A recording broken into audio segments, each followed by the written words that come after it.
아멘. 네, 오늘도 하나님의 말씀 앞에 나오신 우리 성도님들 주님의 이름으로 환영하고 축복합니다. 네, 시간이 흘러서 2024년이 되었지만 이제 신실하신 하나님은 올해도 또 여전히 우리에게 생명의 말씀을 계속하여서 허락하여 주실 것이고, 또 거기에 그 생명의 말씀에 목숨을 거는 사람들이 있다면 그 사람들을 가장 바른 길로 인도하여 주실 줄 믿습니다. 열매 맺는 인생으로 인도하여 주실 줄 믿습니다.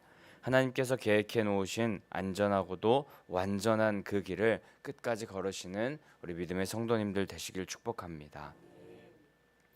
오늘은 이제 1월 1일부터 시작한 예레미야 애가 말씀을 함께 보게 됩니다.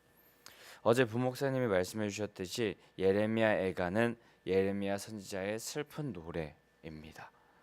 근데 왜 슬픈 노래냐? 주전 586년에 남유다가 바벨론에 의하여서 망하고 백성들은 포로로 끌려가고 예루살렘 성은 파괴되고 여호와의 성전은 회파된 것에 슬퍼하면서 애도하면서 쓴 노래가 바로 이 예레미야 애가이기 때문입니다. 그래서 슬픈 노래입니다. 근데 예레미야 선지자가 애가를 부른 이유, 예레미야 선지자가 하필 애가를 부른 이유, 그것은 당시에 이 애가라는 그 문학적인 장르가 그 당시에 굉장히 유행했다고 합니다. 종교, 사회, 문화적으로 유행하는 그 문학 장르가 이 애가라는 장르였는데, 애가를 통하여서 개인 그리고 국가의 슬픔을 발산할 수 있었고, 또 이 애가는 지금 이렇게 슬픈 상황, 어려운 상황이 된 이유가 무엇인지 다시 한번 되짚어보는 역할을 하는 그런 문학 장르였다고 합니다. 그래서 이 문학 장르적 이해를 바탕으로 예레미야 선지자의 애가를 생각해 본다면, 예레미야는 지금 매우 슬픈 마음으로 노래하는 그런 마음도 있겠지만은, 그와 동시에 하나님께서 왜 이렇게까지 남유다에게 행하시는지, 이스라엘에게 행하시는지 다시 한번 되짚어 보면서 공동체가 함께 통회하고 자복하면서 하나님께 돌아가길 원하는 마음을 가지고 이 슬픈 노래 애가를 부른 것입니다.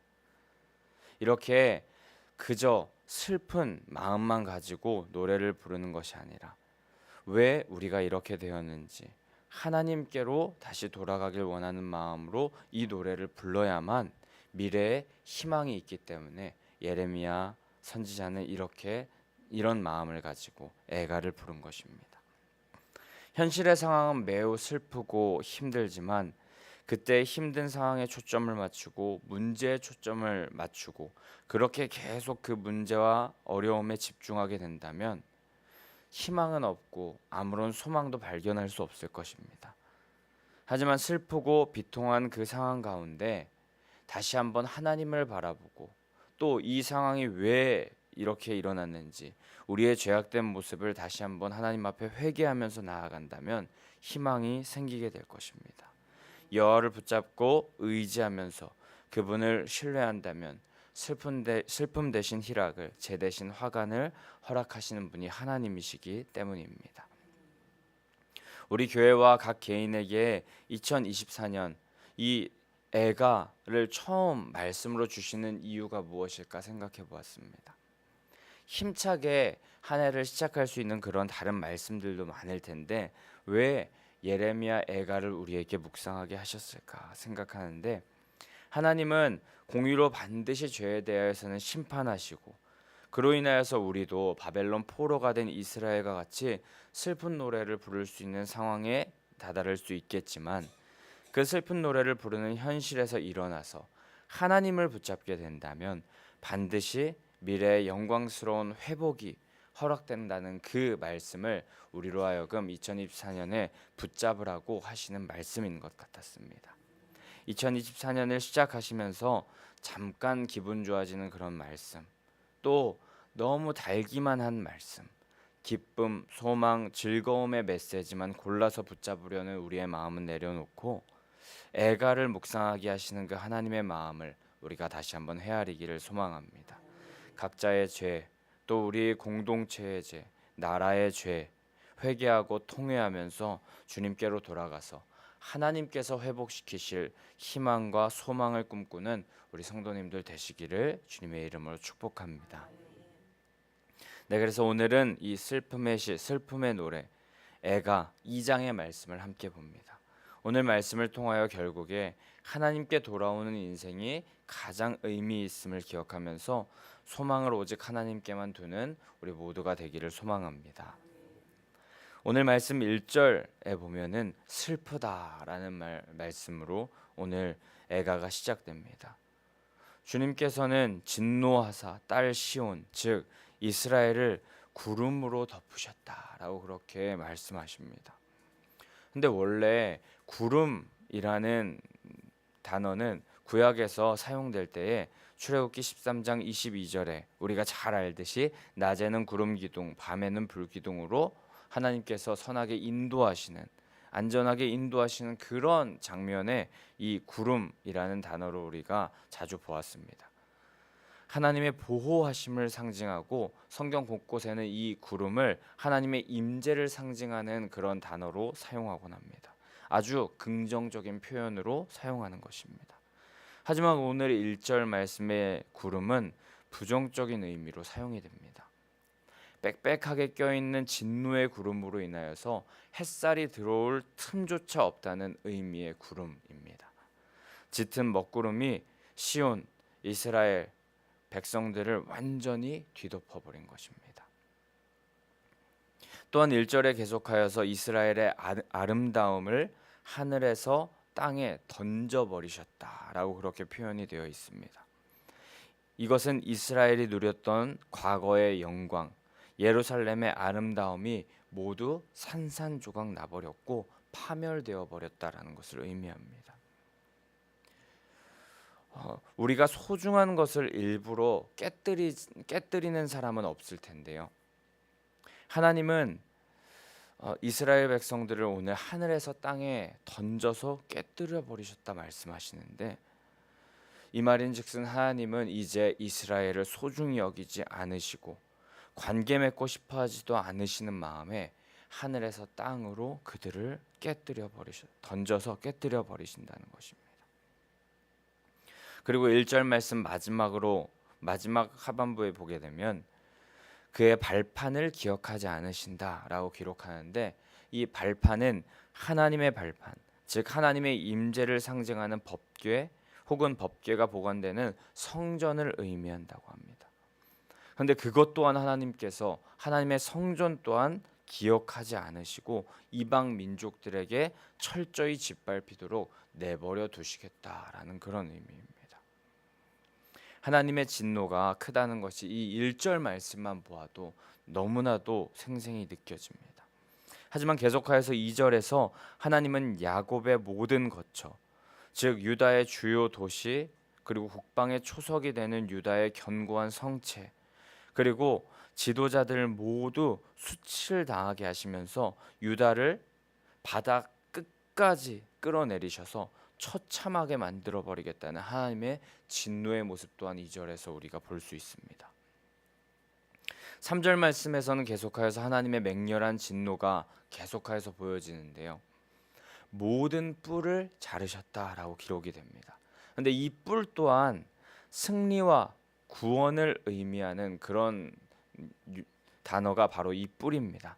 시편 92편 10절에 보면은 주께서 내 뿔을 들소의 뿔같이 높이셨으며 내게 신선한 기름으로 부으셨나이다 라는 그런 말씀이 등장하는데요.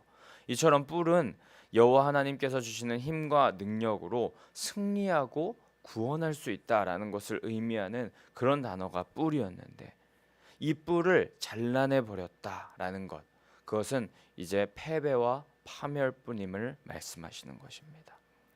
그 이후에 계속하여서 말씀하시기를 오른손 뒤로 거두어 들이시고 불사르셨다라는 말씀이 3절에 이어서 등장하는데 성경에서 여호와의 오른손이 우리를 붙드시고 인도하신다. 그것은 여호와의 강한 능력으로 우리를 보호하시고 이끄신다는 그런 의미인데 오른손 오른손 뒤로 거두어 들이셨다라는 표현이 3절에 나타나는 것은 구원하지 않기로 작정하셨다라는 그런 의미인 것입니다. 또 불사르셨다는 것은 말 그대로 철저히 이스라엘을 불살라 버리셔서 폐허로 만들어 버리시겠다라는 그런 하나님의 진노가 담긴 말씀인 것입니다. 제가 1절부터 3절까지의 말씀을 풀어드렸는데요. 너무도 처절한 내용이 담겨 있습니다. 근데 저는 이 말씀을 보면서 너무나도 두려우면서도 안타까운 부분은 바로 하나님께서 이스라엘을 향한 태도를 바꾸셨다는 것에 있는 것 같습니다. 이스라엘은 구름을 보면서 하나님의 보호하심을 느꼈었는데 이제 구름은 하나님께서 모든 것을 차단시켜 버리시고 막아 버리는 용도로 바꾸어 버리셨습니다. 또한 이스라엘에게 뿔은 승리와 구원을 의미하고 상징하였었지만 그 뿔은 이제 찾아볼 수 없을 정도로 모두 잘려 버렸습니다. 이제 뿔을 보면서 승리와 구원을 기대할 수 없는 이스라엘입니다. 또 주의 오른손은 강한 하나님의 능력으로 이스라엘을 붙잡고 안전하게 보호하여 주심을 의미했었지만 그 하나님의 오른손은 이제 이스라엘을 외면한다고 합니다. 하나님께서 우상 숭배를 밥 먹듯이 하고 돌이키라고 안간힘을 쓰시면서 선지자들을 보내셔서 말씀하시고 또 말씀하셨지만 듣지 않은 이스라엘에게 이제 하나님의 태도가 바뀌어진 것입니다. 그래서 결국 이스라엘은 승리와 구원을 구할 곳이 사라져 버렸습니다. 의지할 곳이 없어져 버렸습니다. 힘과 능력을 얻을 곳이 사라져 버렸습니다. 든든한 조력자셨던 하나님은 이제 이스라엘을 외면하고 계셨습니다. 성도님들, 다른 것이 아니라 이것이 정말 슬픈 일임을 우리가 기억하길 원합니다.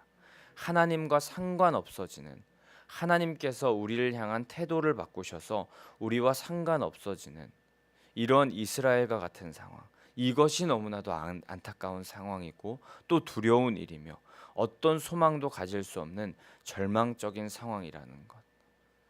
바로 하나님과 상관없어지고 하나님의 태도가 돌변되어지는 이 상황이 바로 우리에게 가장 최악의 상황이라는 것을 기억하시면서 우리는 끝까지 하나님과 상관 있는, 하나님의 도우심을 기다릴 수 있는 관계를 맺는 그런 성도님들 되시기를 주님의 이름으로 축복합니다.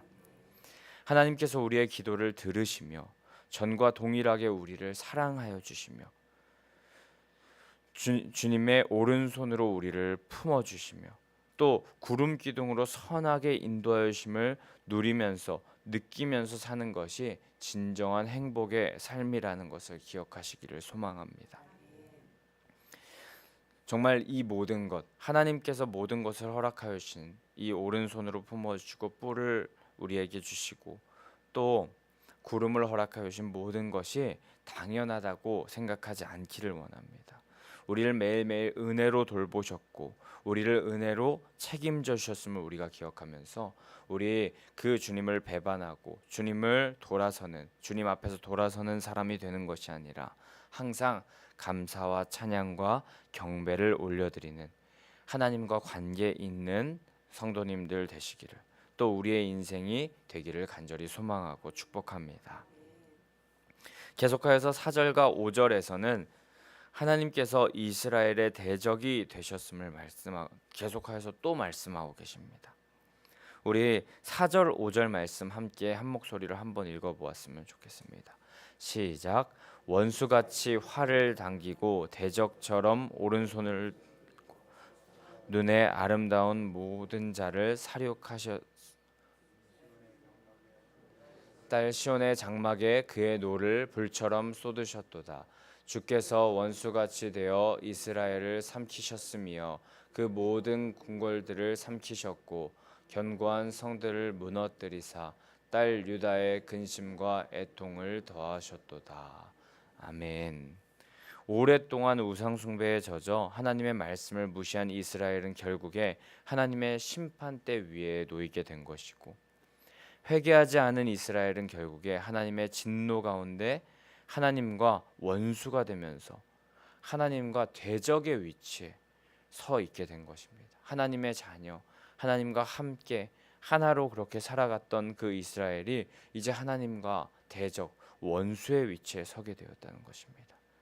그래서 그 결과 5절 후반부에 보게 되면 근심과 애통이 더하였다라고 그렇게 기록이 되어 있는데, 바벨론 군대에 망하는 남유다의 모습에 고통스러울 수 있고 또 현실의 상황을 바라볼 때 근심과 애통이 더하여질 수도 있겠지만, 더 근본적으로 하나님께서 이스라엘과 대적하였다는 그 자체가 예레미야와 또 이스라엘에게는 훨씬 더 고통스럽고 애통하는 문제가 되고 근심이 되었던 문제가 되는 것이었습니다.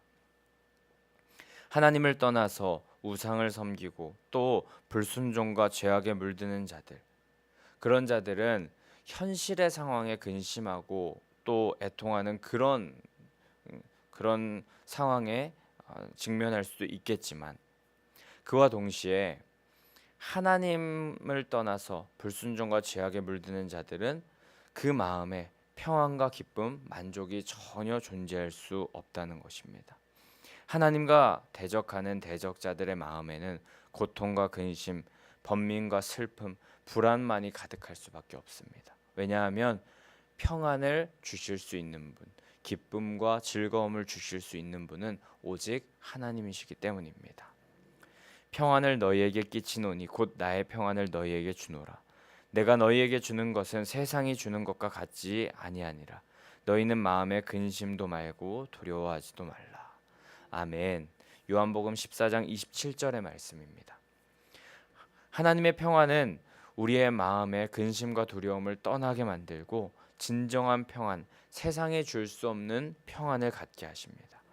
인생의 평안과 즐거움이 자꾸만 사라지고 매일매일 내 안에 근심과 번민에 사는 그런 성도님들 계신다면, 예레미야 애가를 통해 주신 하나님의 마음을 헤아리며 주님과 원수되었던 우리의 지난 날을 회개하고 주님께서 주시는 참 평안을 얻게 되시는 성도님들 되시기를 축복합니다. 이전에 알지 못했던 새로운 삶, 원수되었던 삶을 청산하고 주님과 하나가 되기를 그렇게 소망하면서 나아갈 때에 우리의 삶 가운데 펼쳐지게 될 줄 믿습니다. 이후에 6절 말씀에 보면 초막을 허시고 절기를 폐하시고 절기와 안식일을 잊게 하시며 왕과 제사장을 멸시하셨다라고 그렇게 기록이 됩니다. 남유다는 하나님이 왕이신 신정 왕국이었습니다. 하나님께서 다스리시는, 하나님께서 왕 되시는 왕국이었던 것입니다. 하나님이 없다면 그들은 존재 이유가 없습니다. 존재 목적도 없습니다. 하나님이 그들의 전부이셨고 하나님이 없는 이스라엘은 존재할 필요가 없었습니다. 하지만 그들은 그런 신정 왕국을 살아가는 그 이스라엘 백성들, 그 남유다 백성들은 하나님이 없어도 된다고 생각하는 그런 지경에 이르렀습니다. 결국에 하나님이 전부인 이스라엘은 하나님이 필요 없다고 말하는 순간 망하게 됩니다. 하나님께서 그들과의 관계를 단절하셨기 때문입니다. 6절에서 초막은 성전을 말하는데 성전을 헐어버리셨습니다. 또 하나님과 더욱더 가까워질 수 있는 절기를 폐하십니다. 그리고 하나님과 예배할 수 있는 안식일을 잊게 하셨습니다. 이것은 모두 하나님과 이스라엘 백성들과의 관계가 단절됨을 말씀하십니다. 하나님의 백성들이 하나님과의 관계가 단절되었다는 것, 또 하나님이 존재 이유인 그런 이스라엘 백성들 가운데 하나님과의 관계가 단절되었다는 것, 그것은 죽음과도 같은 말입니다. 하나님은 가장 중요한 우리 몸의 심장과도 같은 분이라고 말씀드릴 수 있는데, 그 이스라엘 백성들이 심장이 필요 없다고 하니, 심장을 떼내도 된다고 하니 이스라엘은 심장을 떼내고 죽은 것이나 다름없는 인생을 사는 것이었습니다. 7절 말씀에 이어서 성전이 원수의 손에 넘겨졌고 절기는 오히려 대적들의 떠드는 소리로 넘쳐나게 되며 결국에 하나님과의 관계가 단절되고 그 관계는 완전히 깨어졌다는 것을 말씀하십니다. 이후에 9절 후반부에 보면은 하나님의 묵시를 받지 못하는 상황에 이르르고 결국에 망한 유다의 백성들은 티끌을 머리에 쓰고 굵은 배를 두르고 처녀들은 머리에 땅을 숙이면서 절망과 슬픔에 잠기면서 하나님과의 관계는 완전히 깨어지고 완전히 단절되고 완전히 절망에 이르는 상태에 나아가게 되는 그런 이스라엘의 모습을 우리가 오늘 예레미야가 2장 1절에서 10절까지에서 볼 수 있습니다. 우리는 이 말씀을 보면서 여호와의 심판은 반드시 있음을 기억해야 할 줄 믿습니다. 8절 말씀에 성벽을 헐기로 결심하시면서 줄을 띠시고 완벽하게 정확히 한 채 오차도 없이 심판하시는 분이 하나님이십니다. 8절에서 이 띠라는 것은 줄이라는 것은 그래서 줄을 띠신다는 것 이것은 다림줄 그 치수를 재는 줄을 의미하는데 그 줄로 정확히 재어서 하나님께서는 정확히 심판하시고 명확히 완벽하게 심판하시는 분이라는 것입니다. 하지만 성도님들 하나님은 오래 참으시고 온유하시고 사랑이 많으신 분이라고 우리가 알고 있습니다. 그렇게 생각하면서 하나님께서 이 정도는 봐주시겠지, 이 정도는 참아주시겠지 우리가 생각할 수 있는데 우리 그런 생각을 하고 있었다면 그 생각을 멈추어야 할 줄 믿습니다. 하나님의 엄중한 심판의 날이 반드시 올 것입니다. 하나님의 기준은 명확하며 착오 없이 하나님은 그 일을 해내십니다. 그렇게 우리는 이스라엘이 부른 애가를 반복해서는 안 될 것입니다. 우리는 이 애가에서 하나님과 단절되어 결국 심판받게 되는 이스라엘 같이 행하지 말고 이 애가를 반면교사 삼으며 하나님과 연합되는 삶을 살아야 할 줄 믿습니다. 하나님을 왕으로 섬기고 의지하면서 결국 하나님의 평안을 누리는 하나님의 백성들 우리가 되어야 할 줄 믿습니다. 이 말씀을 보면서 주님이 곧 오실 텐데 우리는 주님을 맞이할 준비가 되었는지 우리의 마음 가운데 물어야 할 것입니다. 혹시 이스라엘과 같이 될까봐 두려운 성도님들 계십니까? 오늘 그런 마음, 그런 생각이 드는 성도님들 계신다면 회개하시고 착오가 없으시고 완전하신 하나님 앞에 심판의 길로 나아가는 자가 되는 것이 아니라 구원의 길로 나아가기를 힘쓰는 그런 성도님들 되셔야 할 줄 믿습니다. 하나님과의 관계가 더욱더 친밀해지기를 힘쓰고 그분의 오른손의 구원과 승리를 구할 수 있는 성도님들 되시기를 축복합니다. 하나님과 원수, 대적이 되는 것이 아니라 끝까지 하나님과의 자녀의 관계를 유지하는 귀한 성도님들 되시기를 소망합니다. 나를 의지하던 내 생각, 내 판단만을 의지하던 그리고 내가 주인 되어서 하나님은 필요 없다 생각했던 그런 지금 남유다의 말년의 모습과 같은 그런 옛사람은 우리 다 벗어버리고 매일 나를 변화시키면서 하나님의 말씀 앞에 서서 그것을 의지하면서 주님과 더 깊은 관계로 나아가기를 소원하면서 나아간다면 하나님께서는 우리의 기도에 반드시 응답하시고 성령 충만케 하셔서 부활의 능력을 우리 가운데 허락하셔서 우리를 승리하게 하실 줄 믿습니다. 오늘도 심판의 주님 앞에 우리는 우리의 지난 날을 돌아보고 회개하면서 우리가 마땅히 올려드려야 할 찬송과 경배를 올려드리지 못했다면 오늘 이 새벽의 시간 가운데 회개하고 하나님께 마땅한 찬송과 경배를 올려드리면서 우리 멸망과 또 심판의 길로 나아가는 것이 아니라 승리와 구원의 길로 나아가는 우리 모든 성도님들 되시기를 간절히 소망하고 축복합니다. 우리 그럼 이 시간에 함께 280장 찬송하신 후에